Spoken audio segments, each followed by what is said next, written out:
One person. Hey, Regina, how are you? See you. How about somebody just say, hey, we can hear you, Cliff. When I take yes, and you can hear me. All right. Dino Lover, thank you. Sheldon, my man. Good to see you. Diana, thank you. Cynthia, awesome. Monica, well, oh, they're coming fast and furious. I gotta go, sorry, everybody, I gotta go check where we are and get ready to do my intro.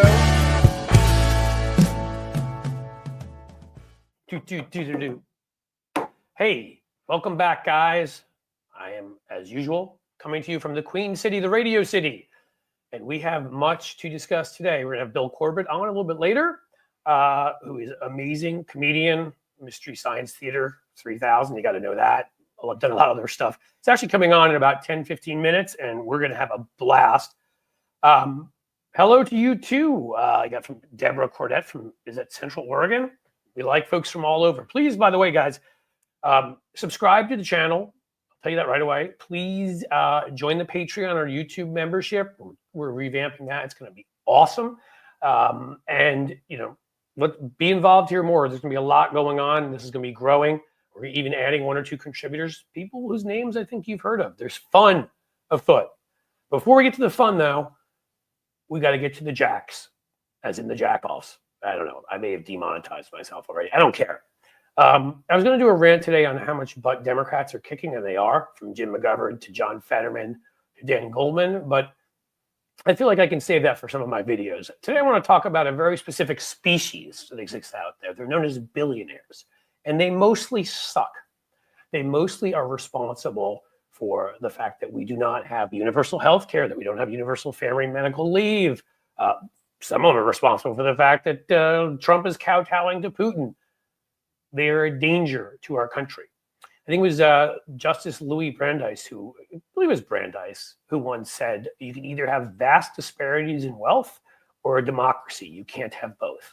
Peter Thiel, right-wing lunatic loser, James Bond bad guy who wants to live forever, and is, you know, his little clique of J.D. Vance and Vivek Ramaswamy and the rest of them.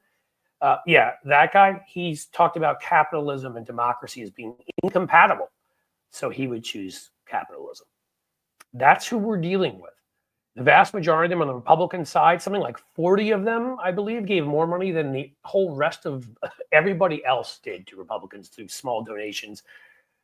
Elon Musk is an unelected loser with an EQ of a pile of dung, and he's sitting there in closed door rooms, even though nobody elected him to anything, making decisions. That's called oligarchy.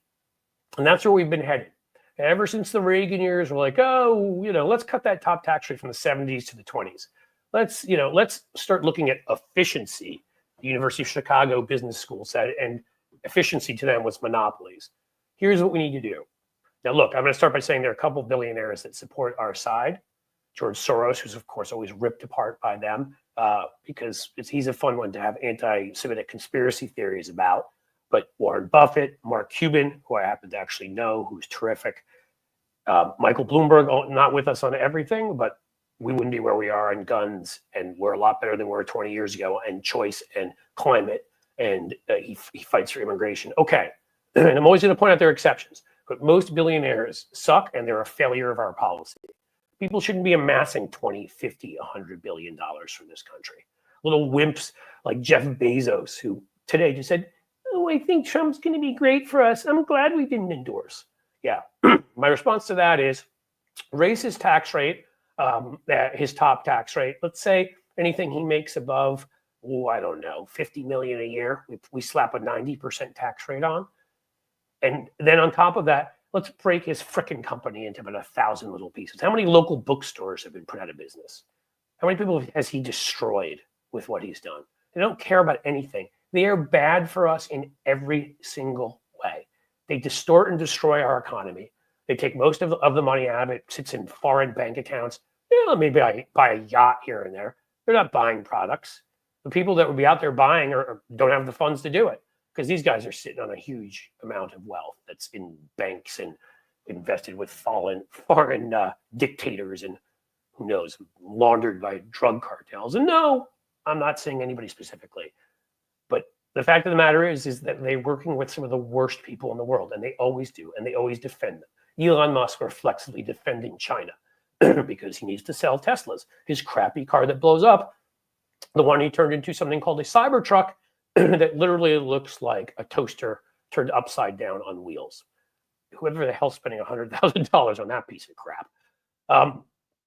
We have to deal with, again, I mentioned before, I don't know if he's a billionaire, but little Vivek Ramaswamy from my part of town here, from Cincinnati, pencil neck dork, who is out there right now and is talking about all these programs he's going to cut, like veterans benefits. I mean, of course, Vivek Ramaswamy has done a ton for our country. Whoa, is he sacrificed? We should definitely listen to that guy, the one that did a pump and dump scheme to make his money. It's pretty simple and straightforward. Billionaires are destroying us. Monopoly is destroying us. Why do we have 6 media companies controlling about 80% of what you see in here? Well, why is it that Walmart has crushed every local store in towns across the country and people have lost jobs? Why is it that these monopolies that will just send jobs abroad? They don't have any feeling for anybody locally. They don't live locally. They don't care. That's what all these white Trump voters don't get. You think they care about them? It's real simple, guys. When we say Democrats have a messaging problem, there isn't. I would argue with that somewhat, but that's not even what's important here.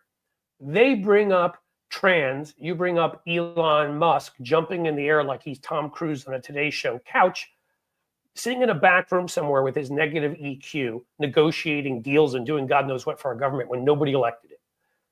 Okay? They mention immigrants. You mentioned Peter Thiel, some weirdo, self-hating gay man who lives in California, so his marriage is safe, but is out there to destroy everybody else's and has some weird James Bond bad guy thing where he wants to live forever.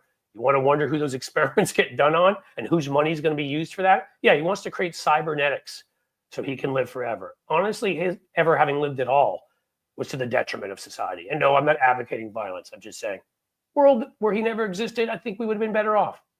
But living forever, I mean, we may as well end the whole project now. How far away are we from the sun crashing into the earth again?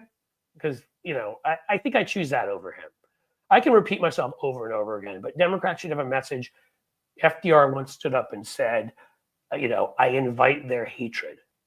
Invite their hatred, Democrats. Again, there are a few folks who amassed a large amounts of money and did it legitimately, and then just inherit the family money.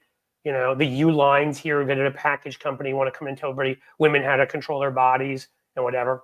They, of course, also had every tax break and everything else you can imagine. We don't need to be listening to people like Steve Wynn, sexually harassed a lot of people, which is, I don't know why he's not in the cabinet. Should be a spot for him. In any case, they're awful, most of them. They're terrible people. They're greedy. They don't care. They destroy the environment. They destroy our relationships with foreign countries. They're in hock with Putin, Orban, Erdogan, the Netanyahu, the worst of the worst out there. And they distort and destroy our economy. So we have a mass inequality of wealth among the people. And they leave, honestly, like locusts everywhere they go once they've left. It's been completely destroyed. They are the aliens from Independence Day. I think Jeff Goldblum actually used that line about locusts or whatever. That's what I've got to say today. I have a feeling that I think I have 2 people on here right now, and I have a feeling that Tony Michaels was here for a couple minutes, and Bill Corbett, great actor and writer. I should say Tony Michaels, the great radio broadcaster, because Tony deserves his due too. But I talked to Tony a lot. Bill, who I couldn't say enough amazing things about as a talent, as a funny guy, and has strong political opinions that I think he may agree with me on the billionaires. I'm not quite sure, though. Maybe Bill has a soft spot for them. We're going to see. But I'm going to get them both on here right now. Thanks for listening to what I had to say. Let's get to the next portion of the program. That has been Cliff's Note. Hey, how are you? Good. And Hey, guys. Bill. Hey, how's it going? Good. Bill, Tony at all? What'd you say? No, I don't. Hi, Tony. Nice to meet you. Hey, good to see you, Bill. Good to see you. You guys would be go simpatico. I'm just saying quickly, you guys would be simpatico on a lot because both of you don't give a crap and aren't scared of speaking out about what you believe in, and that upsets some people in both parties and everywhere else in our society. So, Cliff, since I've seen you last, though, I really have gotten into billionaires. I really like them a lot. Oh, okay. Yeah, so we're gonna have some words here about what you just said. Did you set up an altar somewhere, Bill, to worship those billionaires? Is it on Twitter? Is it on? Do you go to Twitter and do your daily prayer to the oligarchs? Is it what you, Yeah, I'm finally getting a little under the table. Finally. Well, hey, you know, Thank you gotta you, get yours Soros. how you get it, right? right, all of us with our Soros checks. Here, TJ, love Corbett. We all love Corbett. That is definitely, definitely something that's true. But yes, Soros checks, whatever. And, you know, the irony, of course, guys, is I actually, and I like to say this because it's fun to piss them off. I've actually been paid by George Soros before. I found out through another entity. I know I'm evil. I got paid on a project fighting for abortion rights by the Buffett Foundation, you know, by Bloomberg when it came to guns. And again, he's bad on a lot of economic issues, but at least on some social ones. So, but my point is simply, well, I like to use that just to upset them, the Soros thing. But the fact of the matter is most of these folks, I shouldn't call them folks, most of these bastards are on their side, the vast majority of them. Okay. And they're destroying this country in every way possible. I don't need to. I'm repeating myself again, but I want to talk a little bit about that. And I will say that speaking of George Soros, it is kind of a new age that we live in, where the richest man in the world who bought Donald Trump's presidency goes to Donald Trump's mansion in South Florida, Mar-a-Lago, and declares to all the oligarchs in the room that he is the George Soros of the right. And they're all cheering and clapping, and he's all excited. And I'm like, this is the most ridiculous time that we live in, because they are literally worshiping the oligarchs, and it's oligarchy worshiping oligarchy, and it's just one big circle jerk of rich people. and you know, that's where we're at, and that's where we're headed. And I think next year is going to give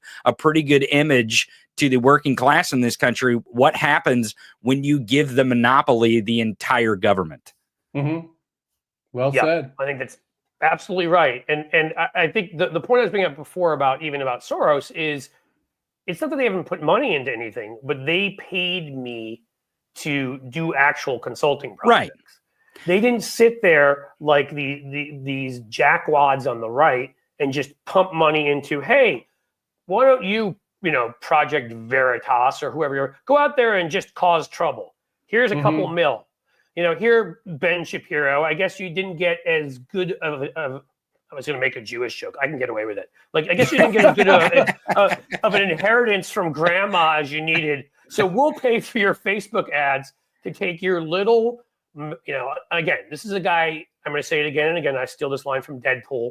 This is a guy who sounds like he mouth sex to helium balloon. Okay. That's the way he talks. He makes a muscle and it sort of falls downward. He actually does that on camera. And Cliff, somehow, I have seen him at Home Depot buying 1 2x4, so I think he is a real man's man. Oh yeah, he's a tough guy. And one single 2x4, like wrapped up. And he was a creation. There were millions at one point tracked that were being spent on Facebook, and maybe it was grandma's inheritance. That's a line from Dodgeball. I built this gym by myself from Ben Stiller, and of course a large inheritance from Grandma Goodman. But I mean, these people they've propped up who aren't even talented, and we won't even support our talented people, talkers, writers, debaters, thinkers, columnists, whatever. And it's created, obviously it's created this huge imbalance. I'll kick it back to you guys. Yeah, Cliff, speaking of Ben Shapiro, I would pay Jake Paul versus Mike Tyson kind of money to watch you debate him, because long time ago when I first got to know you, I thought you were really good at, to use a real stupid Silicon Valley word, hacking the disinformation system on cable TV. And this was back, when the Bush 2, all those freaks were coming out of the woodwork. Some of them are still the same freaks. What was that woman you absolutely nuked at one point? Clea Mitchell. She is Clea Mitchell. She's one of the Forrest Gumps of evil. She'll show up like she worked for delay, worked for the NRA, worked for overthrowing the election. She'll be anywhere where there's some evil to be done. Yeah, something grubby happening. She'll be there.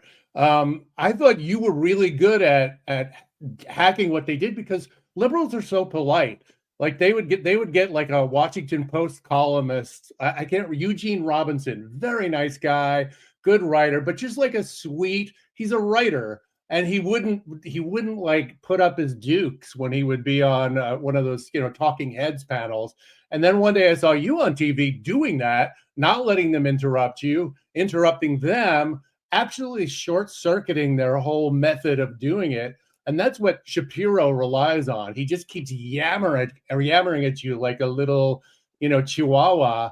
And he talks fast and he seems to be smart, but it's just like he's cosplaying a smart guy. So I think you could absolutely get underneath that and body slam. I appreciate it. That's very kind of you. I'll say, first of all, I've said it before and I'll say it again. There's not one of them that if we're in a place where I know they can't turn off my microphone or my camera or whatever, not one of them. I'll do it on a street corner. I'll do it anyway. I will debate any one of those punks. And I'm sorry, I don't mean this to sound arrogant, but I will rip them in two. I mean, they're so easy. They're so transparently fake. But the second thing is, people here should know. I mean, the way I met Bill. Let's put this up here by Jim because this is great. I met Bill because I went on these series of things. Cleta Mitchell's the one that a lot of people have seen, but there are about a half dozen of them that back in a pre-viral age, before Twitter and when Facebook was young, still went viral because people shared them via emails and shared them on Daily Kos and whatever.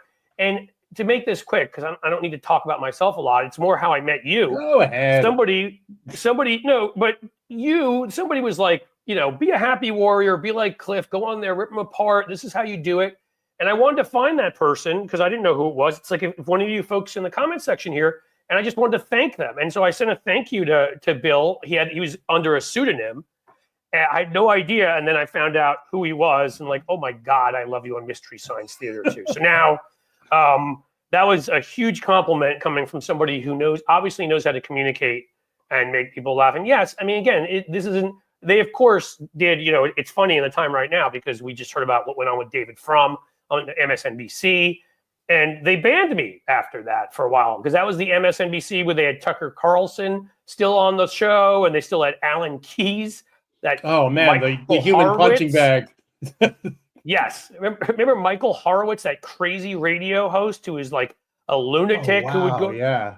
I don't know what happened to him. He's probably in an alleyway somewhere. He's probably ranting at the heavens right now. Exactly. So I just want to say that I went and followed Bill on Blue Sky, and I've got to go. But Bill, it's great to hear from you. Great to see you. Oh, thanks. Great to be. So everyone go to Blue Sky, like Jim said, and go to the Blue Place, the Echo Chamber, and follow Bill so we can all echo at each other. And anywhere else you can follow Bill too, yes, because he's absolutely phenomenal. And obviously Tony goes without saying. You all. Oh, but yeah, I mean, I'm the best in the world. I mean, obviously, hello, and really, Bill, if you like hard-hitting liberals, don't come watch my show. I promise that I put on my soft gloves and I don't put any. Yeah, I don't want to get scared. I don't want to get scared by impolite language. Tony doesn't hold back. And the last thing I'll say, I said this. Matt McNeil, who I know, Bill, another Minnesotan, came on. He's a buddy. I enjoyed the fact. I'm like, hey, look, it's a couple of white guys all sitting in the Midwest. How crazy. And we're talking about stuff like, I thought we were only allowed to do that if we lived in New York or DC, but it seems that we can have Tony from the Ozarks and have you from Minneapolis and me from Cincinnati, and we haven't been cut off yet. Yeah. It's crazy. Right. It's the flyover deep state that we are. Bill, Cliff, I've got to head out. Good to see you both. Yeah, nice to meet you. Thanks for being here, buddy. Oh man, I didn't hog all his time, Cliff. No, the way we do this is I met Tony, and Tony's been so kind and really introduced a lot of his audience to me. And so he has one of these right before mine. So I would go on his show. That's cool. And then he would have me, and then he would send his crowd here, and I go on, and he'd come on here with me just the first 5 or 10 minutes. I see. And so it's like a handoff, and it's cool, and we're on each other's shows a lot, so it's awesome. I like that he had a Muhammad Ali poster in back of him there. Yes, that's a good thing. So, how you feeling about? We'll start with politics, and then, as I've said to people, the folks I've had on the last 2 days, we had, a good friend of mine, Jamie Schler, who was on yesterday, who's a award-winning cookbook writer, just terrific person, lives in France, and we got the view from abroad, from American living abroad, but we also got the view from somebody. She talked also about food, about other things. We had John Fugelsang, who talked about his religious background and his upbringing. And I want to do the same thing with you, Bill, because you have such an interesting background and an interesting guy. But let's start with the political stuff, and then we'll get to that, which is what the hell's wrong with our country? And can Donald Trump, is there any circle of hell or any dung heap anywhere, or just any place you think he could go to find a larger group of miscreants than the ones he's currently picked? It is astounding, isn't it? As bad as I thought it would be, it's like, wow, at every turn he's gone even underneath that expectation. It's almost comical if it weren't so tragic. For political stuff, as I was messaging you the other day, I feel like I am the dumbest guy in the world about politics, because right before the election I thought, like, we have this in the bag, and obviously not, so I am terrible at predicting stuff. Terrible. I had to apologize in the end to my folks here, because I started about a month before, and I said, look, so if you're terrible at this, I am too. I looked at everything that had been the answers to every election since 2016 that had allowed me to come pretty close to nailing it exactly in a lot of those. And there are a whole lot of reasons, from the step up in their disinformation apparatus to sadly realizing that whatever percent of this country can't vote for a black woman because they're idiots, to the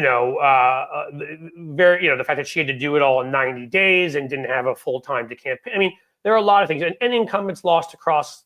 We've never had. It's been 70 years. The last time I think every incumbent in a democracy has lost in recent elections because of post-COVID. We still haven't, there's still been lingering effects like inflation, No doubt. whatever. There are a lot of reasons for it, but look, I got it wrong too. So, all right. Well, somebody smarter than me got it wrong. Good. I also she think did everything we thought. Voter suppression is ahead. underrated as a reason at this point, because it just keeps chugging on and getting worse and chugging on and getting worse. And so the mountain that any non-Republican candidate has to climb is getting steeper. Yes. And nobody talks about it. Like I brought this up the last show I was on too, or it was either with John or with Jamie. So one of the last two, which is Ohio, Georgia, Texas, Florida. Those are 4 big states. I mean, this state, is the smallest, and we've got, I think, about 13 million people.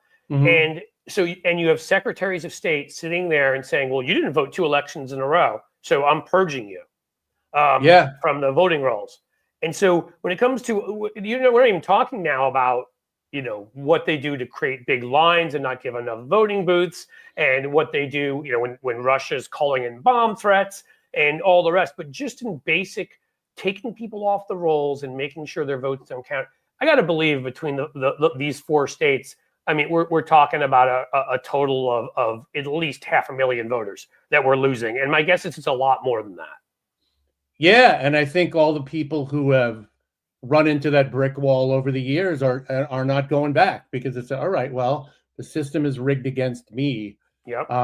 And this is where we get into that thing that I heard you saying right before I came on, where it's like, we have to name what is, we have to, when I say we, I know you are, I know I am on my various social media things, but I would like to see the Democratic National Party actually, in very plain language, say stuff that is going on.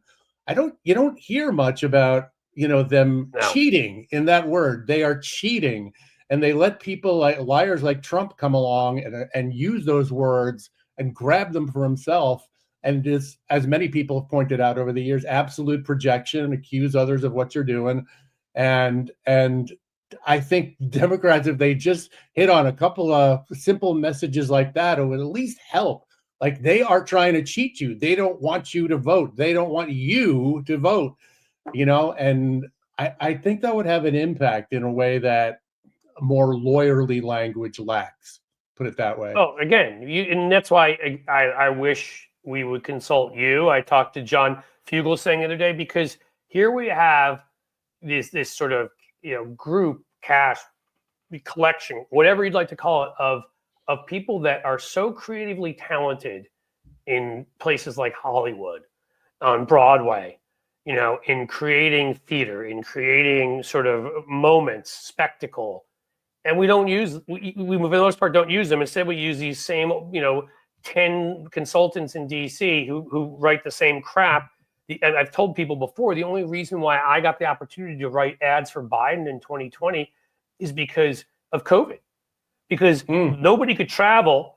So they were producing the ads. We were writing them. So it was like a virtual writer's room. I was writing ads, but because they were producing them, they weren't giving nearly as high fees for booking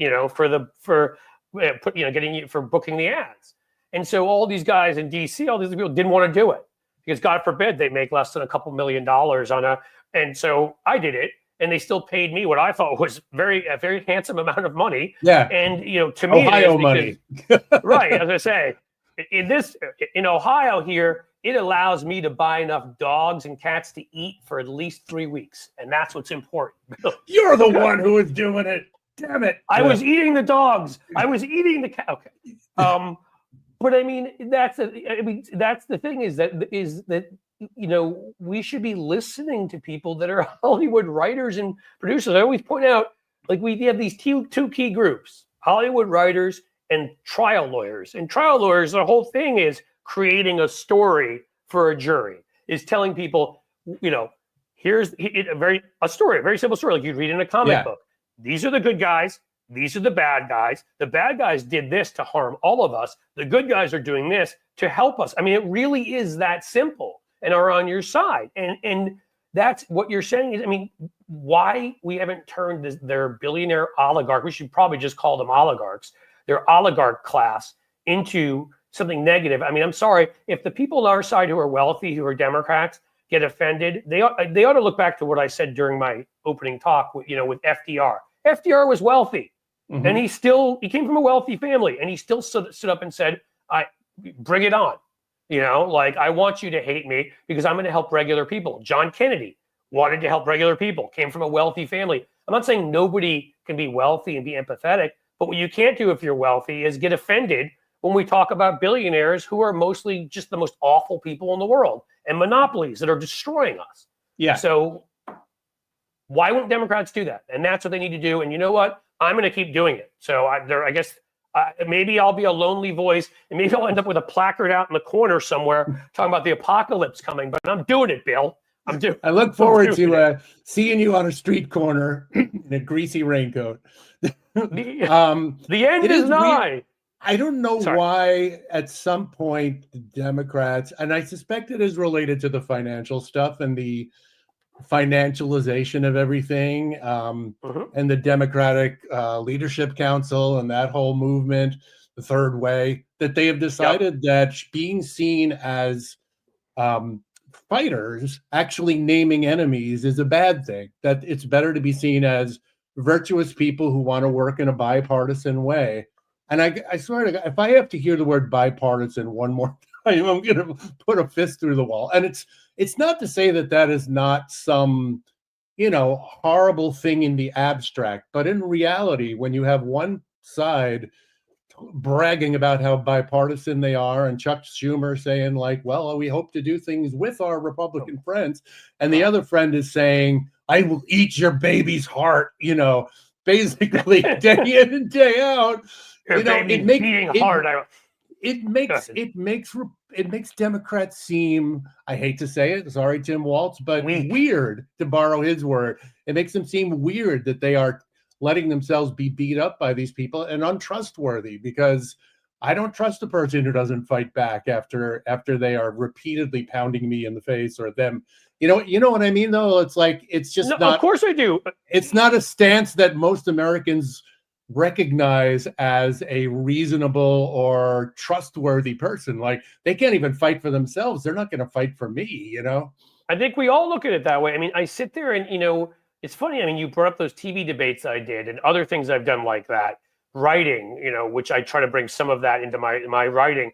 And I'm always like, I don't get it. I don't. I guess maybe I'm wired differently because I don't understand how people wouldn't do that. If somebody is calling me anti-American, is attacking my family, if they happen to be immigrants here, or for their sexual orientation, or again, I'm not religious and even really very culturally Jewish, but it is the background of my family, and for that or something, I want to punch him in the face. I mean, and I can't do that legally, although Trump may make that legal soon. We'll have to see. But so what I do is I do it in my writing, I do it in my debating, and when I would come off of those sets, first of all, I loved when I would come off a set and the people around Fox would just be staring at me. Yeah, I often felt like they were going to pull out pitchforks and come for me if I didn't get out of the station in time. But they were too scared because you fought back. They're used to people Yeah, Hannity banned me and actually called me an asshole on live TV. Good. And I was proud of it. And again, this is not bragging. Like I just, if you have any pride, I don't get it. I don't get how you can sit there and let somebody say such awful things about you and your country and what we all stand for and everything. And then your response is, well, shame on you. Like, yeah, okay. The person who just said that has a lot of shame. So that's definitely going to work. We are so far past shame. Like that doesn't even enter the equation. Like, you can't embarrass somebody without shame. People should have learned that about Trump the first 5 minutes they heard him open his mouth. You're a New Yorker like me. I mean, we're both in the Midwest, but I grew up delivering the New York Daily News every day since I was 12 years old. And I remember Trump's fat face in that paper even then. So that's how long he's been in my life, since I was a kid, and I have gray hair now. But I also feel like, he's not subtle, and he's less subtle than he even used to be. And so if you're treating him like the noble opposition, you've lost the plot right out of the gate. Yeah. I mean, again, look, you also, it's sort of like in the same way targeting billionaires, you got to be consistent. So if you say that this guy is a threat to everything, which he is quite clearly, then, and again, I'm going to criticize Joe Biden. And I thought legislatively, Biden was one of the most successful Democrats, not just because I wrote ads for him in 20. And to be clear, I haven't worked That's for why him he since did then. it. That's why you put him on the right path, Cliff. Well, thank you. But you know what? When they wouldn't join us in a bipartisan fashion on, as you bring up that word, it went on the stimulus bill. That's the one that got shots in arms and got people back to work. Yeah. When they didn't support that, when they refused to support the Inflation Reduction Act, we did it on our own, and we helped the country. I mean, in a perfect democracy, yes, you want bipartisanship because, of course, in a democracy that's functioning, you want to show people that parties solve their differences and work together. We're not dealing with that. We're dealing with a fascistic force that doesn't resemble a party in a democracy. It resembles a cult movement. And it is not for a long time, too. This is like, it even predates Trump. I mean, George W. Bush the second. I mean, you could argue Reagan, like those days where that it was already gone. But whatever it was then, it's such a more obvious version of it now than anybody play acting like it's Tip O'Neill and Reagan going out and having a beer. It's like, come on, man. Get with the 21st century. Right. Do we think they didn't pave the path for it? I mean, I talked about it back then. They were getting up and selling that lie about post-birth abortion, which, by the way, doesn't even make sense, in their 2016 primaries. And I remember pointing out back then that it was a night, I think Ted Cruz spoke about it, said something about it or whatever. And it was like a few days later or a week later, I don't remember when it was, that a crazy dude walks into a Colorado Springs Planned Parenthood and starts shooting people and mumbling about baby parts, which was exactly the phrase that Cruz used. So they started doing that stuff. Mitch McConnell turning the filibuster, which is an accident of history, doesn't exist in the Constitution, into something where suddenly we have to have 60 votes for everything, holding up a justice for a year on complete BS. And then the next time he gets an opportunity, while we're still voting, puts a justice on the court. I mean, they broke so many of those norms of the way, Newt Gingrich, I feel like, was almost of the beginning. I know there was in Reagan before that too, but Gingrich was the first time that somebody controlled a major branch of the Republican Party who was an out and out clown who had no morals and no values and just wanted to enrich himself and attack the other side. And, it just kept getting worse through the Bush years and heck of a job Brownie, and then we get Sarah Palin. So, no, I mean, they damaged our democracy. They caused division among our own people in a way because they labeled Democrats as enemies, as evil, as awful, as murderers with their post-birth abortion thing. And then, so when you do all of that and you stuff the courts with your people and whatever, then of course Trump comes along because you've already damaged the democratic, the sort of democratic culture so much that someone like him can. Yep. Yeah. And it's funny you should bring up Gingrich because he's somebody I often feel like is a little bit forgotten now. I know he pops up, his ghost and his weird wife pop up every now and then. She's got the Kash Patel eyes. Right. I may have to do a side-by-side Kash Patel, her, and then Charles Manson. I think they all have the same eyes. Yeah. But I remember he had that list along with, I can't remember the guy who takes all the polls, Republican guy. He popped, he's every 4 years they give him airtime. That schmuck. Yeah. Well, yeah, you know who I mean then.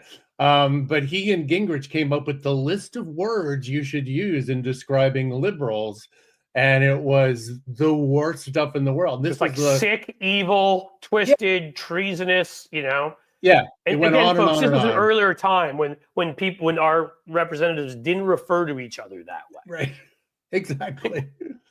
But, I think Democrats should just break out that list and start going to town. No, I do too. I mean, this has been my fight. And again, what I was going to say about Biden before is, again, and whether it was bipartisan, the thing that was smart bipartisan, because I know this because I live here in Cincinnati, we connect to northern Kentucky, and there were two bridges basically falling down that you couldn't take anymore because you might die. Pieces of them were falling. Mitch McConnell wanted them fixed. He went to them on the infrastructure bill, and he found that they needed something, played that brilliantly, so they got the fixes they need, and we got, so in that case, it was smart being bipartisan. On the gun bill, it was smart. Republicans wanted to at least make it look like they were doing something on guns, and it wasn't nothing. They closed two huge loopholes with that bill. We need a lot more. So it's not that bipartisanship is bad, and if it can help you get stuff through, but no, it's not a requirement. And if the other side's acting crazy, so I will give him credit and all of that, but I really am bothered by the sitting down and shaking Trump's hand in front of a nice fireplace. I mean, the last time we had an election, we had people who looked like spiders crawling up the walls of the Capitol to go and break in wearing Camp Auschwitz T-shirts and stuff. Yeah. And if you're going to tell us he's a threat, then you can't treat him like a non-threat. I don't think he should have been invited. I don't think that they should have. I mean, I think normally you do show that kind of respect but no, not for this guy. Absolutely not. And go ahead. No, I don't have much to add except that's just Biden. That's who he is, who he's always been, and he's the product of another time. He pleasantly surprised me in the liberal economic policies that he did pursue, because I don't even know him as that guy from his history. So that was like, good. They can change. Yep. But I think in on terms abortion of political rights too. culture, in terms of political culture, he's a norms and peaceful transfer of power guy. And it's a confusing message. It's like he's a fascist threat and the country won't survive him. Hey, welcome, buddy. Yeah, it just doesn't compute. And that's all I'm saying. Because I really, you may not fully agree with me, but I think mostly I have some foreign policy quibbles and a few other things, here and there. And I do think he should have been more aggressive, as I do think all Democrats should be in more areas. But I do think, legislatively, it was an incredibly impactful presidency when he was up against it from the beginning and very economically progressive. And obviously, what he passed to help in terms of the funding for clean energy, which was unprecedented in the Inflation Reduction Act. So there was a lot of good there. But I wish he weren't doing that labor in quite some time for Democrats. Yeah. That impressed Yep. me. But what And I I want didn't- right now, well, go ahead. Go ahead. I was just going to say, I didn't really see that coming because I do remember Obama, who I adored, had the most political talent in 10 generations, was promising, he'd be a buddy to labor, and he just kind of gave that a pass. Yeah. But Biden, I just think it's his old school, working guy roots came back. I think you're right. I do. And so again, the normalizing, I have a serious problem with. Especially after, again, I'll probably end up mentioning this every single show that I do. The massive failure of Merrick Garland. I started with a rant last time when they just, pointing out that South Korea ended theirs in 8 hours, and Bolsonaro within 6 months was in a court where they said you can't run till at least 2030, and now was indicted. Yeah. And the timeline almost matches up so insultingly because it was January of 2023 that they had their insurrection in Brazil, and he got indicted in November of 2024. Well, it was January of 2021 that we had our insurrection, and in November of 2022, not only were we not indicting him, that's when Merrick Garland decided to first appoint Jack Smith. Yeah. Wasted a year and 3 quarters doing I don't know what. And that's the reason none of these guys, and never went after any of the congressional members. We have all their texts. Marjorie Taylor Greene. I mean, another one just came out. Heard of Kelly Loeffler, who just got nominated for the Small Business Administration, about we've got a plan to deal with the electors. I mean, there's so much evidence in texts in their meetings at the Willard Hotel, Mike Lee and Ted Cruz, that these guys should have been indicted or at least investigated. I mean, I don't understand how that is not sedition. And we just didn't do it. So here they are. They all got reelected.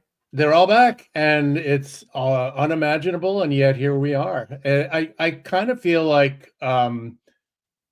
it was almost too late once he appointed Smith, because he did it what seemed to me, and maybe I have my timelines wrong, Cliff, but didn't he do it pretty much at the same time Trump announced, or right after, or something like that? So I'm trying to remember when Trump announced. I looked this up because I wanted to get it right when I was doing my opening sort of commentary the other day.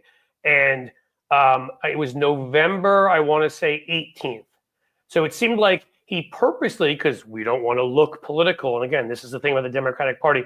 They will attack you for being political. Guess what, Merrick Garland? You're still, that enemies list of Kash Patel's that was released, you're still on it. Yeah. You saved nothing by trying to bend over backwards for these people, because nothing is ever good enough for them and will be. And I don't understand how people don't get that. So it's like he sat there. It happened in January, of 21. And what did he decide to do? He's like, well, it'll be too political if we do it, and it ends up being a trial around the midterms or something. Well, too effing bad. I don't care. They chose to do it. They can pay the damn political price for it, among other prices they should pay, like losing their freedom. But so I don't know if that's why he waited till then, but whatever the reasoning was, I mean, my God, 18 months or whatever it was, those were crucial. That was a crucial period of time. And there could have been up to probably 24 members of the House and Senate and others, in addition to Trump, indicted, so that we would never have to worry about them running for office again. Mm-hmm. And instead, I mean, so, okay, I have to do a Garland rant every time, because Please honestly, do. Music to my ears. I hate him. I mean, I believe that our democracy is in the situation it's in. He is up there with the mainstream media and certain other forces as one of the worst culprits. Brazil and South Korea are better democracies than we are. So let's stop talking about ourselves as exceptionalist. The only exceptionalism we seem to have is that we like criminals to get away with it. I don't know. Maybe that's our exceptionalism. It seems like powerful people can't be held responsible in this country, and that's where I think it connects to your billionaire thing, because I do think that if enough powerful people, the people that we consider the power behind the power in this country, were okay cleaning house, we'd probably have it, But the fact that Trump got so much ultra rich guy support, and I think that actually intimidates Democrats. I hate to say it. I don't like to think of them as, cowards, but I just feel like they are intimidated by money, and some of them want that money, and they don't want to be. They don't want the gravy train to stop for them. Look, some are, yeah, and some aren't, but there are enough of them. You're right. They get scared or get, and again, I get yeah. Go ahead. Sorry. No, that's all. Like I mean, there's the obvious ones like Manchin, but then there's also like Gavin Newsom, who's a weirdo, because like every now and then he'll be like, "Well, this guy'd be great. He's a fighter. He's articulate. He looks the part. He's saying the right thing." On the other hand, he feels the need to kiss Elon Musk's ass, and it's like, what? You're just confusing the message here. You're not really confusing the message. You're trying not to alienate money. And that's what's funny is, systemic problem. It's funny because I actually did a commentary where I was saying how pleased I was that Gavin Newsom was speaking up and went to Congress and had called Trump out and was doing this special session. But I get what you're saying. I didn't know if he did kiss, because I have seen a couple Democrats kiss Elon Musk's butt. Jared Polis did, and I hadn't seen that. If he did that, that actually pisses me off. Yeah, I might be not being fair, but if he did it, no one anywhere should be kissing Elon Musk's butt. Yeah, that guy should be in a dungeon somewhere. Right. I mean, again, you're not going to appease Elon Musk. He's not going to help you. So you know what I mean? So stop thinking you're going to get somewhere. Look, there are plenty. I wish the game didn't have to be played this way, but yes, you have to raise money from people. And there are plenty of people who have lots of money in the Democratic Party who also are very liberal. We only lost by by the time we're done, 1.4% or something like that. We know there are other factors there. It wasn't the money from the billionaires that beat us. Okay. We can, again, if you need to fund a campaign, we have plenty of people who can do that. And I will say again, I wish we didn't need to do it that way, but that's the system. And that's, or you get people like Dan Goldman, who I have seen constantly rip the crap out of Republicans, who's been on the right side of stuff, who hasn't been scared of this stuff. I mean, he comes from, I think, is it the Ralph Lauren or Levi Strauss, or he comes from some fortune. And he's sitting there ripping billionaires and ripping, Republicans for only caring about the rich. I don't think that doesn't make you a hypocrite. Again, that's what FDR did. It makes you the exact opposite. You're arguing to raise your own taxes. You're arguing to regulate your whatever company you may be connected to more. That's a good thing. That's what we want people who have, I'm not going to reject anybody who has money. Just believe in the right things, and I mean, okay. So we've talked a lot about this, and I've got stuff out of my system. Maybe you did too, although you said you wanted to punch a wall before. Do you need to do any wall punching at all? I'll wait till after the show, but thank you. Okay. So now let's talk about some good stuff about what you're up to.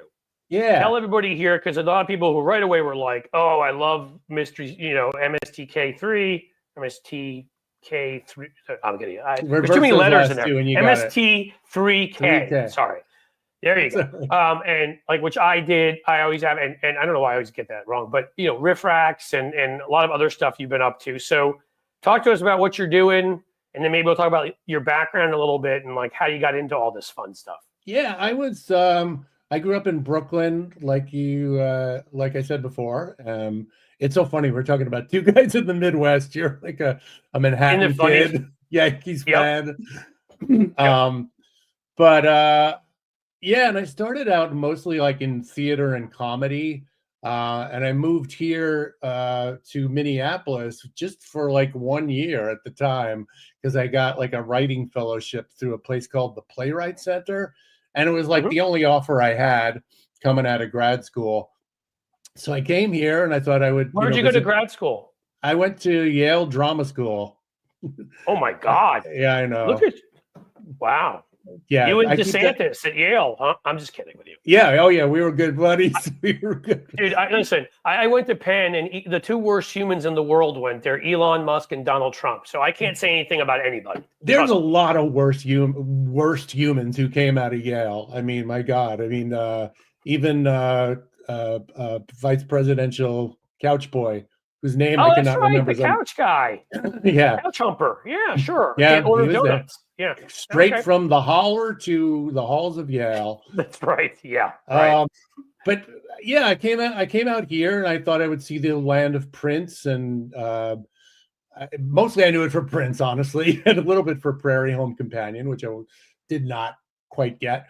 But I it still was don't get great. it. But It was great, and you know that they really take the art seriously here. And then I just kept kind of finding stuff to do, and eventually I found these guys who were putting on Mystery Science Theater, and I sat in with them, and as a writer. And then when the original guy who played Crow, the robot, left, yep. Trace Beaulieu, they gave me his puppet, and I just kind of went in, not quite ready, but eventually caught up, and it's been great. And in the meantime, I've been writing plays and screenplays, and having a weird show business career, mostly from here in Minneapolis, although I did live in LA for quite a while when my daughter was like 1 year old, and then we started looking at house prices, and you're thinking, are we gonna settle here or not? And really, I would have had to just like knock it out of the park every year to afford where we wanted to live at the time. So also, you know, my in-laws were back here, so grandma and grandpa and babysitters, and you know, it made the You just choice. named every reason I ended up in Cincinnati, which I love now, by the way. But Very my wife and parallel I had our stories. 1-year-old. Right. Yeah. We're looking at Cincinnati. We're looking at DC and New York. We're like, that's expensive. Do we want to move all the way out to like West Virginia? I'm like, no, I don't want to move there. And so I was like, what? She's like, you know, Cincinnati's growing and had some great restaurants, and the arts are terrific here, and it has actual professional sports teams. At least theoretically, they lose most of the time. But you know, I just was like, and yeah, it's been great. So I understand why you moved to Minneapolis. I find it interesting. So you were never doing the Mystery Science Theater from LA. It was always from Minneapolis. Yeah, always from here. I know they did a more recent version of it with younger people. That was filmed in LA, and jerks. I am joking, but they did make me like I was a guest on it a couple of times. It was very nice. But they did a bunch of those from LA. I think now there's the more recent version was in Pennsylvania. I don't know.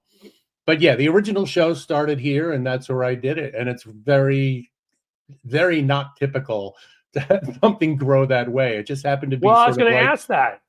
Well, because a pre-internet age, right? I mean, now you can do something from all sorts of places, you know, and you doesn't matter. I can do this from Cincinnati as easily as I can do this from New York.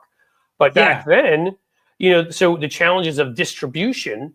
So how did you have a lucky moment, or just your product obviously was funny as hell? So maybe that just took care of it, or I don't know. But I think it was a combination of both. There were a couple of things happening, and some of this was before I got to the show, but it was cable TV it's this long ago, was still sorting itself out.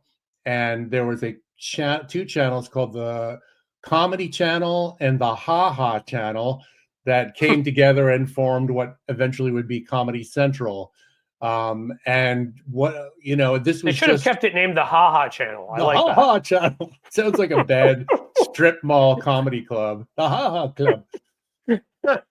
But in this case, it was like they really needed a lot of content suddenly, and they can only afford so many reruns of Gilligan's Island or original programming. So this was basically a local cable show that started to get some notoriety, and the timing was very good. It filled 2 hours of airtime, which was great. Movies that were either in public domain or extremely cheap to get, and then a bunch of guys in the Midwest who weren't asking for a lot of money. And Joel Hodgson, who was the original host of the show, had a little bit of a reputation that he had been on Letterman and Saturday Night Live, I think. So it just kept going and getting more popular. And it was kind of easy to film it out here.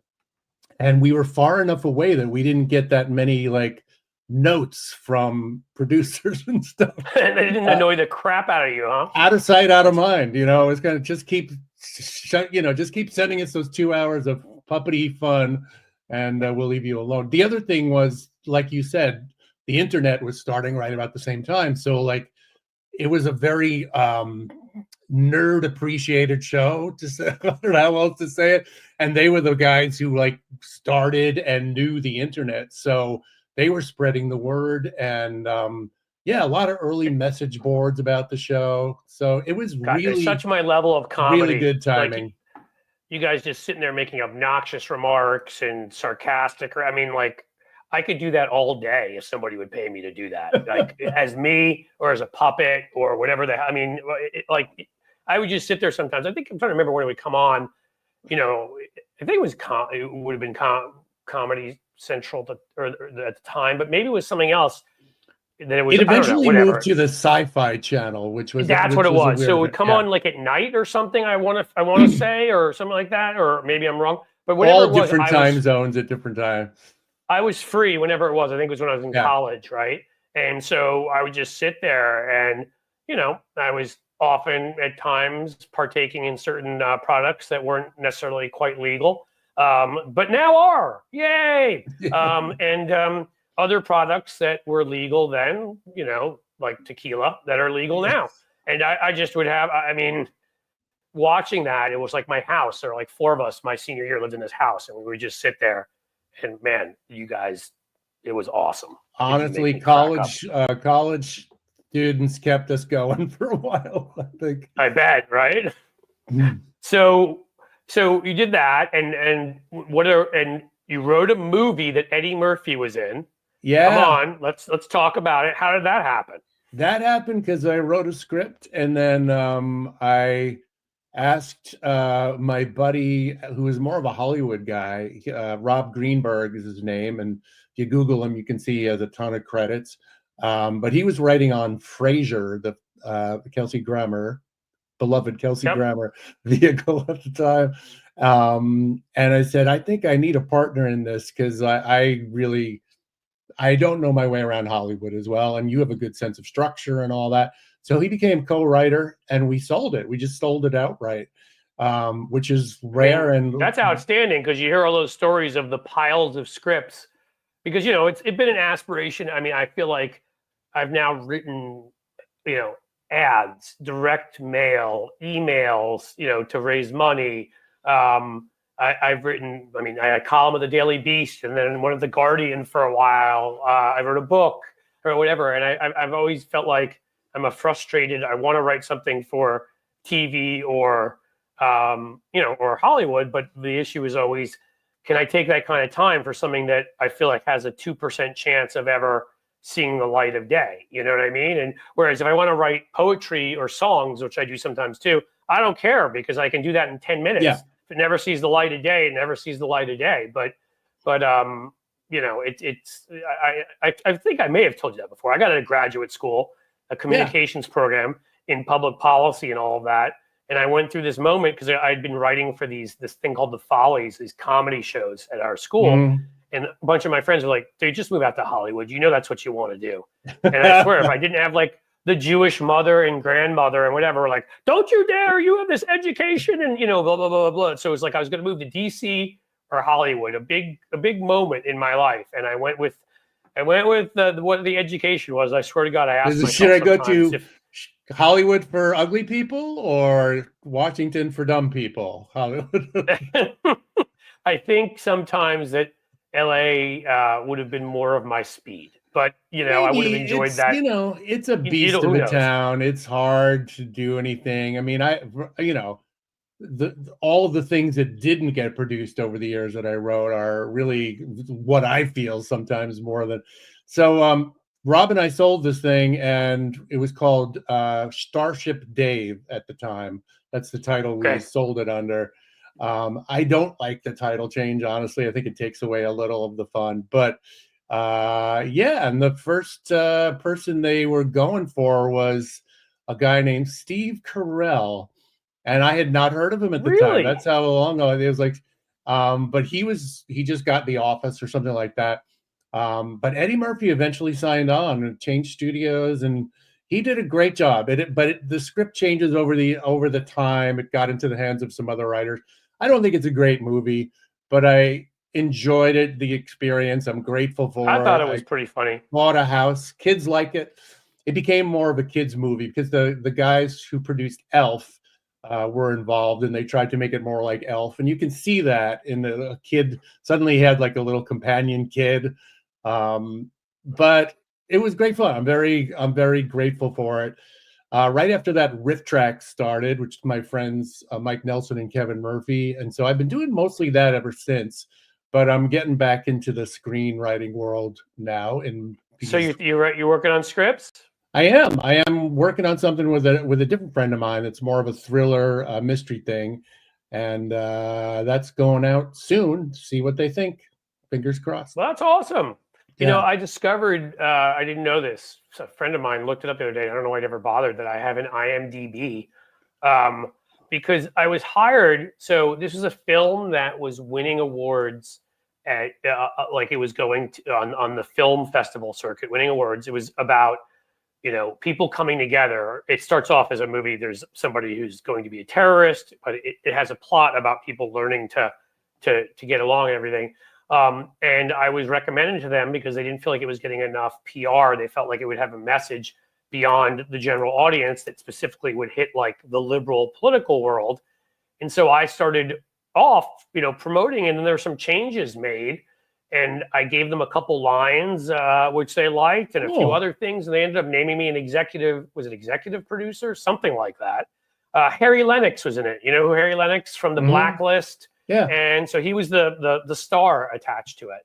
And it was just funny because I discovered it the other day. I'm like, hey, I have an IMDb. There's like one thing there. But I had no idea it even existed. So, you know, maybe where are all these residuals coming from? What? I know. Where? So, no, trust me. What is the name of it, Cliff? So it was yeah, check it out sometime. So it was called The Algerian. And then eventually when the company, and I'm sure again what you're talking about, rewrites and scripts, whoever it was, the bigger company that eventually picked it up, made them change the name to Sleeper Cell, which I thought was stupid.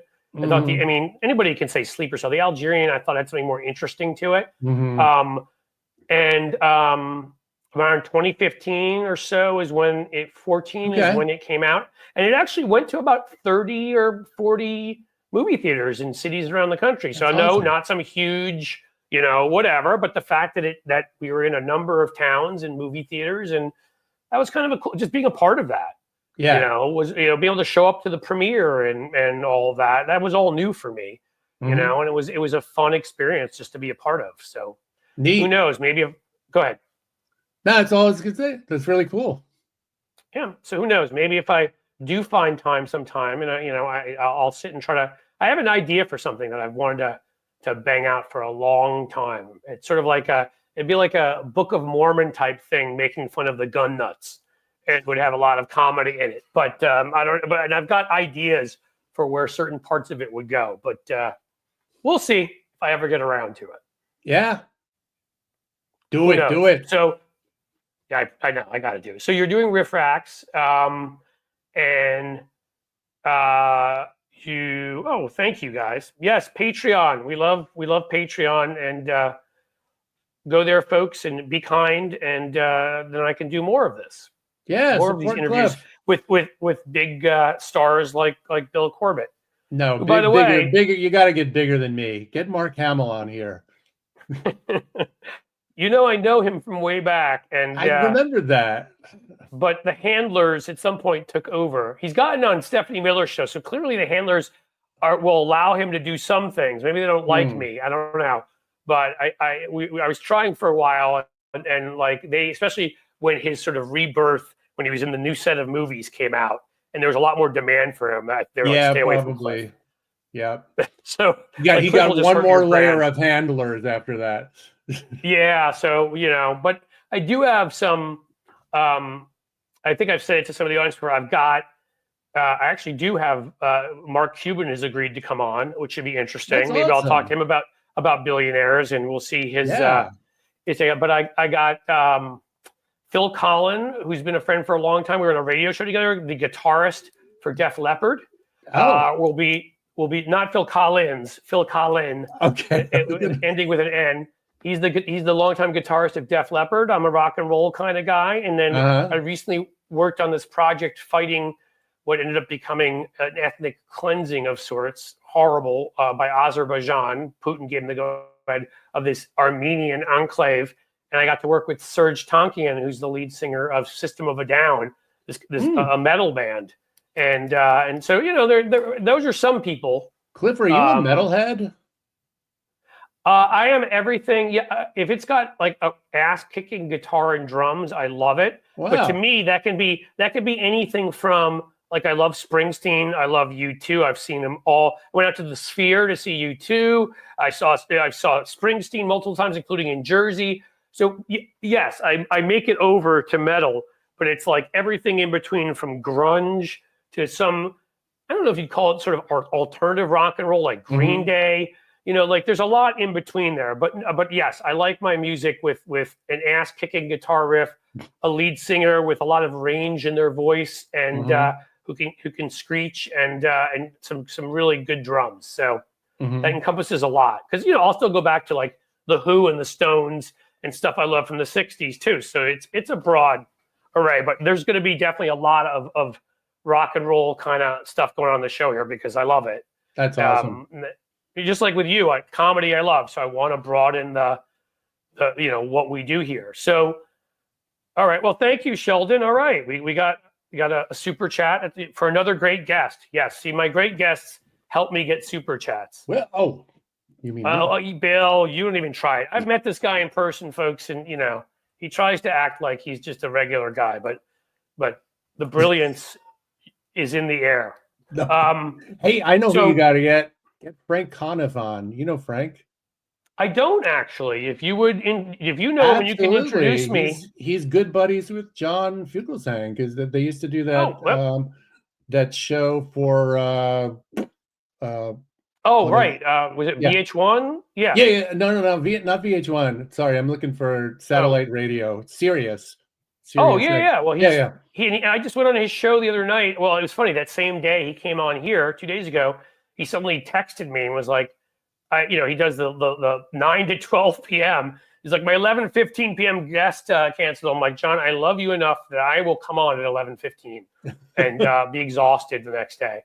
I think there was actually a guest on John's show years ago, John, on that show. But yeah, Frank and him are buddies, and he was like his sidekick, his Ed McMahon for years on that. And Frank is more political than me, and he's very, very funny. So you got. Well, I'll hit up both of you guys, you and John, for some of your, because I mean, again, I know a few other comedians too. It's always either radio or TV shows I've done, or on social media. I just happen to come across people's paths who are, who are funny and interesting people. But you never can know enough, because again, I mean, we're being serious. We're back to being serious now, but I swear to God, I could sit here and make jokes with you all day, and it would be such a pleasure. So, all right, so you're in Minnesota. You're good. How old are the kids now? Are they still around? No, my daughter's in college. My other kid is in junior year of high school. So, okay. Yeah. I mean, I started you guys as are a a few dad years older after than 40 mine. years old. What's that? Yeah, I'm just saying. I mean, I was a little under 40. But you guys are just a couple of years older than I've got an 18 and a 15-year-old. So it was cool this year. My daughter's now a sophomore in college, and the first year was a little shaky, getting used to it. She's having the time of her life now. And if there's one bit of wisdom I can pass on to anybody, is like, try to go away to college if you can afford it, because I do think it really changes your, I don't know, it makes you into an adult. It's a little challenging, but even you have to. Kid like my daughter, who was kind of shy and didn't want to leave home particularly, she would never want otherwise now. She has such good friends up there. Yeah, you have to negotiate that stuff. And, so are you guys you thinking you're going to stay in Minnesota? For the time being, because my in-laws are here and they're pretty old, so we're sort of taking care of them. After that, I don't know. We might do the Minnesota thing of being snowbirds if we can afford it. Like summers here then LA. Don't go to Florida though. No. Yeah, no. LA. My brother did that, and I said, buddy, I am never going to visit you there. Sorry. I've seen it. There's only one place I go to and I like in Florida, because they hate Republicans, which is Key West. Oh You're yeah. closer. You're so close to Cuba. It has so much of that influence. It's so liberal. I think I brought up the other day that they put up signs directly contradicting DeSantis's order that you couldn't wear masks, and they basically were like, "F DeSantis, you're wearing a mask here." So that's the one place in Florida that I am comfortable. Otherwise, if I have the money to be a snowbird, I absolutely will be in Southern California. Yeah. Or at least somewhere like that. Yeah. You know, out west, Tucson or Santa Fe or somewhere where I love the West and the mentality too. I mean, our biggest problem is I love, you know, at least you're still in a blue state. I love this city, and this city, you know, and this county has become more and more Democratic. You know, I mean, I think the last one, there was still a Republican prosecutor, and we knocked him out this time. So I think every single county elected official now is Democratic. But I got to contend with the rest of this insane state now. And yeah, it's really gotten bad. And I think you know this, but like I have family there in Columbus, the Columbus area. My sister's there. My parents moved out there when I was already out of it. Like I was in college, but it was a job thing. And so my sister was younger and grew up in Columbus. Oh, in Columbus, yeah. Yeah. Yeah. And it's gotten a lot more red since then, you know, the mid 80s. The rural areas have, you know, again, like sort of that Trumpist extremism, the pull that he seems to have, you know, which I've talked about before. And it was so much this time that, you know, Sherrod, like Tester, Sherrod, who's a real person, we were talking about real people earlier, doesn't come off, I mean, takes on corporations all, you know, time, comes off like a regular guy. He, you know, would show up in union halls and be comfortable and, you know, slapping backs and stuff. And, you know, we used to have a lot of folks like that here, but in the end, you know, they suppress God knows how many votes with their Secretary of State in the cities, the 3 Cs, as we call them, Cincinnati, Columbus, and Cleveland, but also even Akron and Dayton and places like that. And the rural voters come out. And I do think that's going to change to a certain degree. It's just, I used to feel like we were, you know, Trump had made it look worse than it was because he ran on such Ohio issues like the anti-trade stuff and the whatever, that we really just leaned in most elections a couple points Republican. But this one was so bad. That I don't know. And, you know, I have very dark thoughts because let's just say a lot of the people who are doing the voting for them, let's just say they're rural and they smoke and they're older and they drink a lot. And they don't they get mad at Michelle Obama for telling them to have less than 4,000 calories a meal. And they consider exercise walking up 2 steps. And I'll just say, maybe they won't be around as long as us. That can help change the state. Say no more. Say no more. I don't want to get you in trouble with Kash Patel. Yeah, I do know this, by the way, about, right. Kash is already coming for me about Frank Conniff. I was just saying, I don't know him. I know of him. Yeah. I know his work. I don't know him personally in the way I know Bill and I know you John will soon. He's a delight personally. So yeah, that's going to be real tough because I've lived here 13, 14 years now. I've loved this city, you know, developed a neighborhood here. It's a lot like Brooklyn called OTR, has 5-star restaurants, certain chefs who left the East Coast, you know, felt like there's too much competition in LA and New York, like 5-star chefs. I'm sure some of them went to Minneapolis. They'd go to like Kansas City, Cincinnati, like some of the cities that have history, you know, and have, I mean, this, you know, I don't mean to, in an obnoxious way, but there's some old money just because there's corporations, major, you know, like major, you know, Fortune 500s, and Procter & Gamble is headquartered here. Kroger is headquartered here. You still have Scripps here. You have a lot of, so there's reasons to bring people in from outside for jobs. And they weren't providing the neighborhoods downtown for younger folks who wanted to be able to walk to places, crazy idea, I know, and live in an urban lifestyle. And they started doing that. So now we can go to these great restaurants, walk around. It's gotten safer. Like, I love it, but it's difficult because of the damn state. If the state doesn't change back, I mean, there is a point where, like, I'm sitting here watching, you know, Mike DeWine sign trans bathroom bills and whatever. And I'm just like, what are we doing spending our time on this? Like, what, you know, I mean, I it's so frustrating, and they're so dishonest, and they, again, with the ways they lied. Not only did they lie and suppress votes, but they tricked people, because the Secretary of State's allowed to decide the language of ballot measures. 70-something% here supported getting rid of gerrymandering. Oh, yeah, I saw that. Yeah. He lies and makes it sound like the other side is the anti-gerrymandering side. The courts approve it because they're Republican, and we lose 54-46. Yeah. You know, and just at some point, I'm going to stay here and fight if I can. But at some point, when my kids are gone, you have to ask myself that question. Like, you know, if this state wants to become Alabama badly enough, how long am I going to put up with that? You know, as much as I love this city. So I don't know. We'll see. I mean, it's a good question. I do think, I mean, I thought this time around, but I don't think this can go on indefinitely. I mean, and if it does get worse, we're not going to recognize this country. I already kind of don't, but I kind of feel like it's going to change one way or another. It's not going to stay in this state of limbo. But I kind of feel like, all right, we're about to see what happens. And I think there's going to be a lot of disillusionment and generational change. This is my hope. I you know, again, I'm a terrible predictor of things, but I absolutely. I hope, I mean, too, I think you may be right. And I hope, because again, you know, it's then if it gets that much worse, now I'm not just looking to like purple or blue states. I'm looking to blue countries in Western Europe. Yeah. You know, I mean, you know, I want to say this because I always like to, as a classic example, we went to Italy this summer, and I always loved Diane's last name, saying Capobianco. So I love her last name, and I wanted to apologize for I mean, again, I'm not trying to insult Florida. You just heard what I said about Ohio, and I live here. So I'm talking about the voting population in these states. I'm not talking about every person or the enjoyment of living. You may live in a part of Florida where you absolutely love it. I'm sure there are many great parts, and I'm sure there are. I've been to them.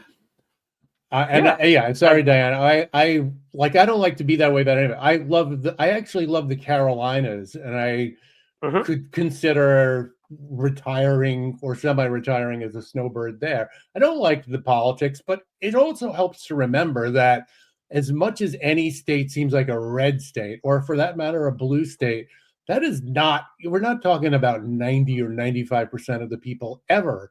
Even in the reddest of states, there are, you know, there's a 30-something% even, like Wyoming, you at least get, you know, and North Carolina is very close. I mean, we won that state Supreme Court seat that we won by like that much. We won the governorship. You know, I mean, that will be at some point, I think, you know, at least a bluish purple state. But, you know, we'll have to see what happens. But okay, so overall, I've kept you here an hour. I'm not getting rid of you unless you want to go. So, well, I should probably go because I think we have some noisy people coming in. Okay, well then, last thing I'll ask. So, plans right now. So, you just as a last thing, you're working on a script with a friend. You're still doing the various other things. Anything else? Tracks. We're about 18 years into that, and I'm actually starting. This is almost like Make-A-Wish project for old people. I've done a lot of performing over the years, but I've never done straight out stand up except for a couple of times, and I'm starting to do that a little bit. Please, like, let me know sometime. So between you and Matt McNeil and, you know, my editor for my YouTube channel, Casey Evans, who does it for the Political Voices Network too, which means he edits Fugelsang's clips and Stephanie Miller's clips. And you know, I saw him when I was up there. I just happened to have a bunch of friends up in Minneapolis. I have more friends in Minneapolis than I do in Chicago. I don't know how that worked in terms of population. It's kind of weird, but I happen to know a bunch of you guys up there. So I love, easily, I would tell you folks, if you haven't been, one of it's up there. Arguably, you could say Minneapolis is the most beautiful city in this country. I certainly would put it in the top 5. And I've been to. Thank you. I did it all, of course. No, I love it. You know, I'm still a wimp about the winters, which we're about to head into in a serious way. But what's kind of even about that in New York, where I grew up, and you know, there's a lot that they do here to know how to make winter more pleasant. But it's not easy. I have to get away at least once a winter for a couple of weeks into a sunny place, especially as I get older and It's harder to walk. Yeah. No, I know. I was going to say, but I remember that. I just wanted to put this up by Jim, who's one of our moderators. That yes, North Carolina was gerrymandered like crazy. They You're pulled right, that off Jim. illegal, and that we'd have the House if they hadn't Yeah. done that. But the same thing here in Ohio. They ignored the Supreme Court. They slow walked it. The Supreme Court never stepped up and said, you know what? If you're not going to draw the maps, we are, which is what they did in Wisconsin. And the Republicans slow walked it, so we only gained 1 seat. They only made it slightly more fair when we should have gained 3 to 4. Yeah. You know what I mean? So those kinds of things are why we don't have Totally. a majority in the House right now, which is Well, frustrating. just to keep it on end on a slightly optimistic note. Yeah, I let's will end on say a good note here. You mentioned Wisconsin. Yeah, things are terrible. It's unfair and it's infuriating, like the thing that Jim says about North Carolina. But Wisconsin is now pulling itself out of that, that horrible sort of limbo that it was in for a long time, ever since Walker and company just destroyed the government there. And I think there's some hopeful signs.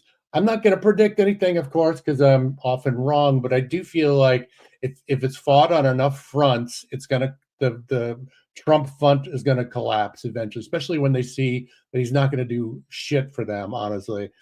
Well, I also think he has, and you should know this as a performer, and I guess I'm a performer of sorts. He can walk the one brilliance Trump has, and it's the only one, because he's literally bad at everything else, from putting on his diapers to eating hamburgers that are like with ketchup that are like, well done, to lying about everything and treason and the rest. But the one thing he has is he has that animal instinct of a con man, and performers have it too sometimes, where you can walk in a room and figure out what everybody wants and make those people laugh and cater to those people. He is unique that way, and that's why you saw so many Democratic senators win. Ruben Gallego, Jackie Rosen.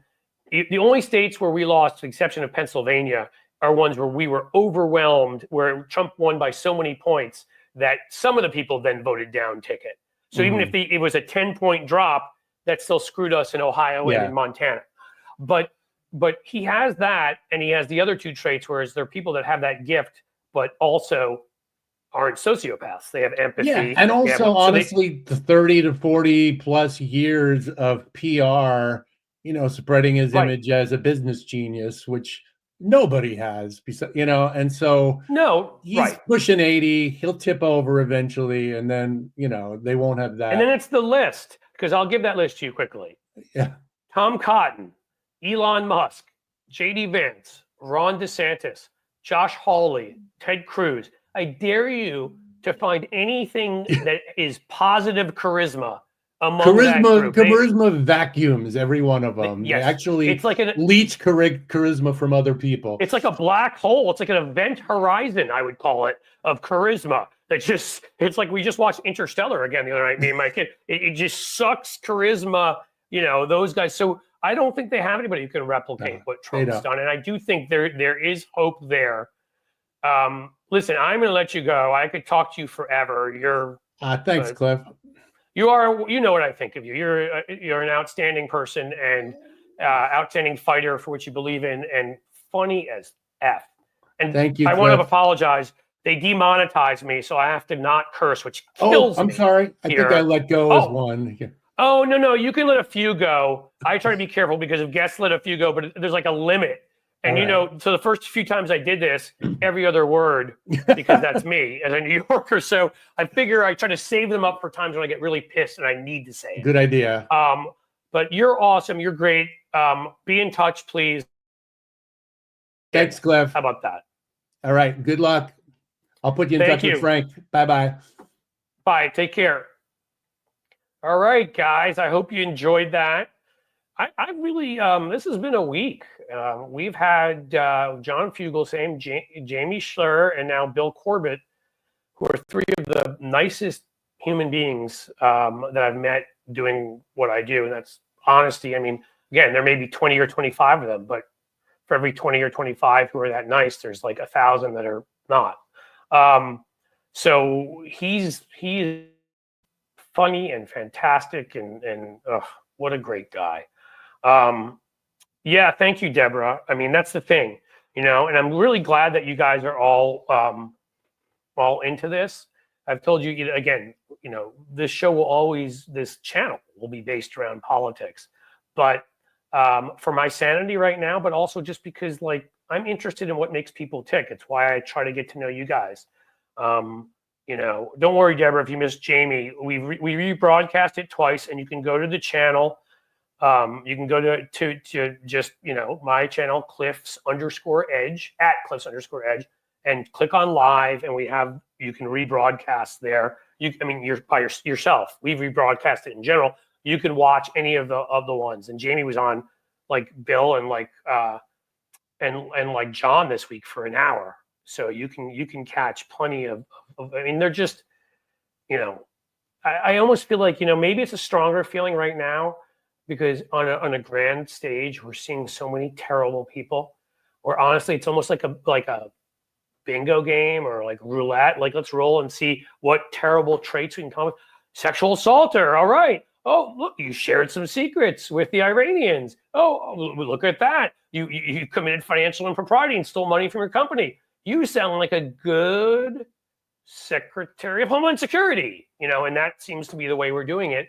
And so to me, as you may find, being surrounded by friends and family, people you love, people you care about, I kind of feel like even among the guests I have here, the people I really like, it's important for me to have folks that are just genuinely off camera as awesome as they are on camera. I don't want to have people on that are they're great on camera, but I know that they're not terrific people off, because there's just too many not terrific people out there right now.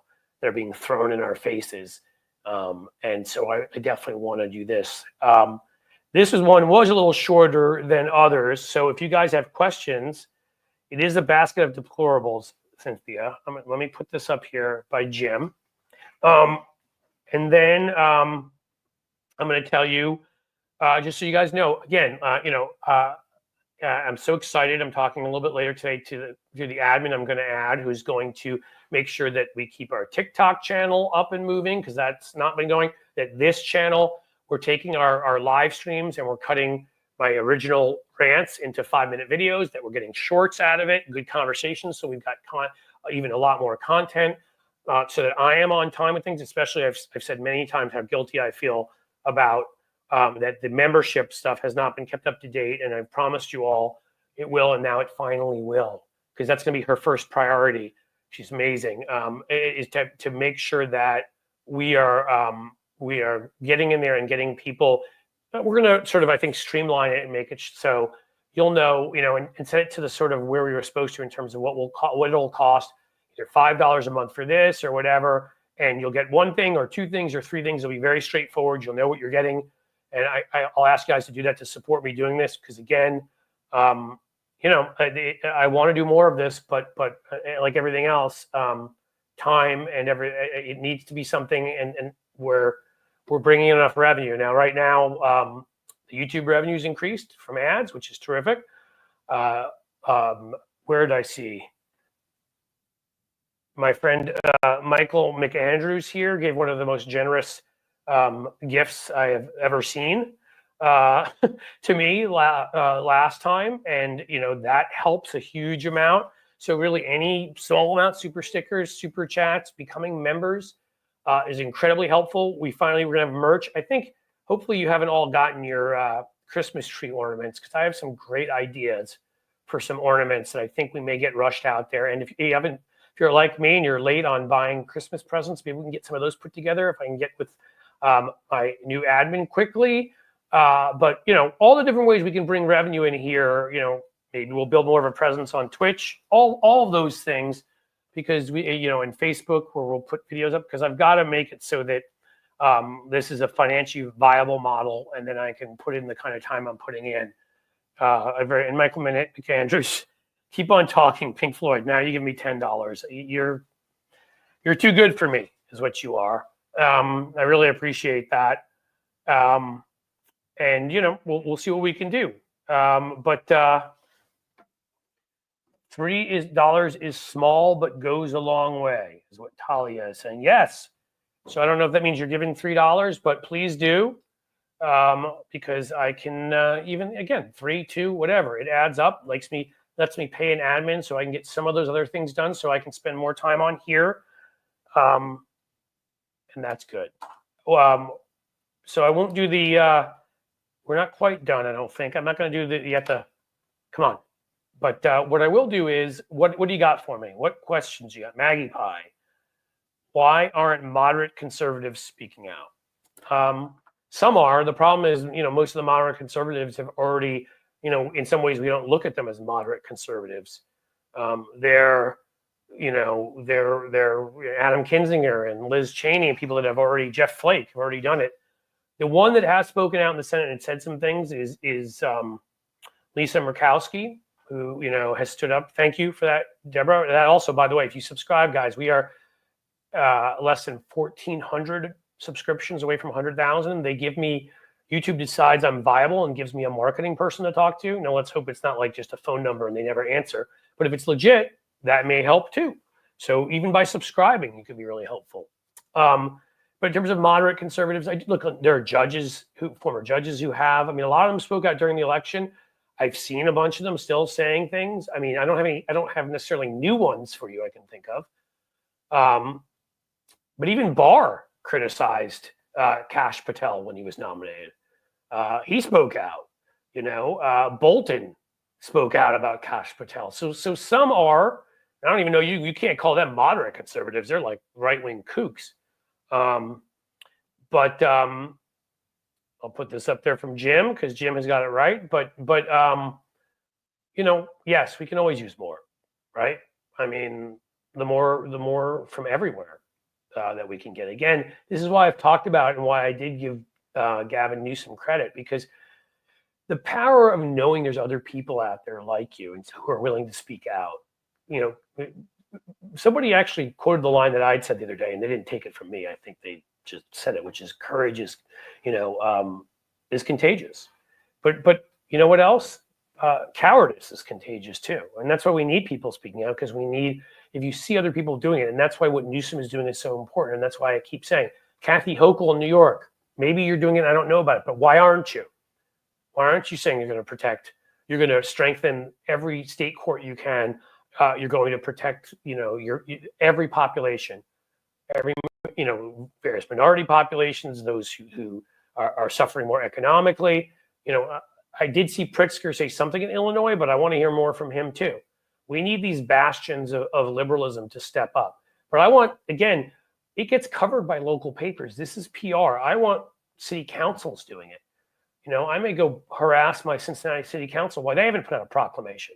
No, I'm not going to turn in immigrants to you. No, we're not going to tell you when women are going to other states. Well, actually, we're legal for choice here now. So oops on that one, but we're not going to tell you anything about women's bodies. Their bodies, screw you. LGBTQ community. This is the city from where the Oberfell case came. You think we're telling you anything you want to know? Screw you. I want to see that from everybody. I want to see that from city council members. I want to see that from mayors. I want to see that from small town sheriffs. I want to see from dog catchers. I want everybody speaking up. Everybody. If you're president of a local PTA, if you're president of a local Rotary Club, I don't care what it is. Any group, some mom's group that gets together, some dad's group that gets together. Speak up. Make yourself heard. Again, courage, contagious, very contagious. And Maggie Pie, you're fantastic, because sometimes it can also be contagious for very kind people to give me a super chat, and that is a very, very, very generous one, and I really appreciate it. Can't tell you how much I appreciate it. You're correct. So thank you, Maggie Pie. You can't. What Jim is saying here is true. Letitia James is ready. So maybe if Kathy Hochul won't do it, because it's true, AG is just as important. They can step out and file numerous lawsuits. Every Democratic AG in a purple or a blue state should file every lawsuit they can get their hands on against the Trump administration. Everything. Slow them down. Do what they do to us. Again, use media. Use proclamations and spectacle and everything we're talking about with Bill so that the media will cover you, right? Hold events. Hold events with people that have been harmed and impacted, especially those that are innocent who have been. Do everything you can, but also, again, political figures speak out. I don't care. Anybody who has a mic in front of them, speak out. So you said that, I'll go back to this, that Republicans aren't quite conservative anymore. If that what you mean is they're fascist, you are correct. Michael, you're going to have to propose soon if you keep doing this. I kid because I love and I really do. Thank you so much. I wish I could say something more than that. But I think also maybe we'll start making there be a connection. Look, if you got good ideas, I want to share what you have to say and all of that. But maybe we'll start connecting whose names I share on the screen, or maybe at the beginning of each show, I'm gonna or end. We'll have a running sort of list of names of those who either are members or have given super chats and super stickers, so that you guys get the sort of acknowledgement that I wish to give you and that you deserve for being so kind, because you should. And that makes me go to JD Christine, say again, a super sticker. Thank you so much. Because everybody by being here makes the show possible. But those of you who can, and again, I don't want to ask anybody, if you're not in a financial position, don't. I don't want anybody suffering in any way due to this. So I'm talking to folks who can afford it, obviously, are in a position to do it.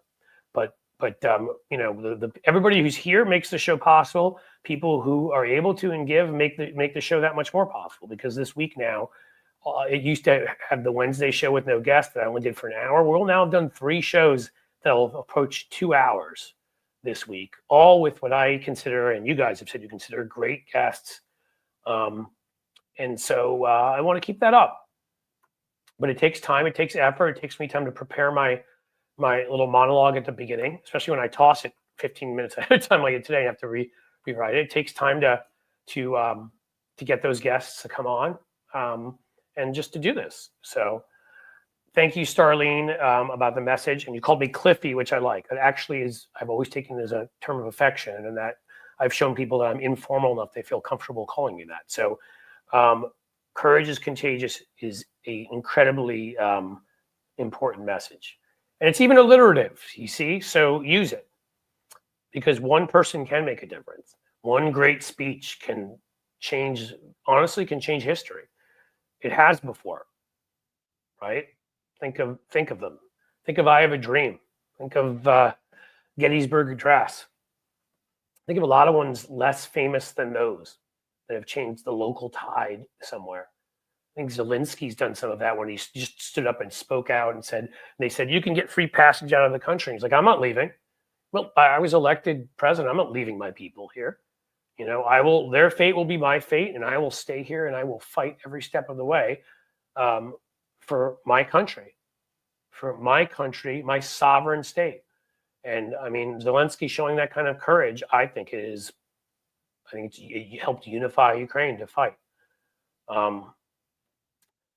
Maggie Pie, I'd love for you to interview more Americans abroad. People like Jamie bring so much clarity. They do, right? And that's why that one was a perfect one, because I talked about what happened in South Korea and Turkey. Not Turkey, Brazil. I don't know why Turkey came out of my mouth. Probably because I said something about Erdogan being terrible earlier. Let me think about that, because I do know other Democrats abroad. Hell, I could get people on here that are folks abroad, literally French and British and others, to tell us what they see from their side. There's a couple great commentators I'm friendly with who I had on my past audio podcast that are commentators in the United Kingdom or France, who I've gotten to know, that I could have come on and say what it looks like, the mess we look like from their side of the pond. But yes, let me think more about Americans I know living abroad who would be good for this. So I do think their perspectives are incredibly important. I think this is exactly right. Zelensky's inspired others, and it needs to be done, because look at the hits they've taken. I mean, there's got to be a lot of fear when the United States is not only now, you fear it's not an ally, but may join the somewhat larger now axis of evil. I mean, if we're standing there with the autocrats, with the Orbans and the Xis and the Putins and the Erdogans and the Milei, I think it's Milei, the one in Argentina, is already crashing his economy. You don't want to stand with those folks at all. What else do we have, guys? There is a saying, from penny to create. Don't worry about the darkness, for that is when stars shine brightest.